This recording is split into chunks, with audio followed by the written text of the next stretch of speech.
sana ang aking yakap-yakap. Ang iyong kamay lagi ang aking hawak, hindi kanya.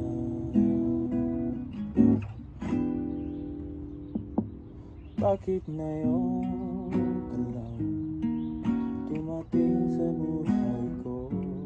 Pilit binubuksan ang sarap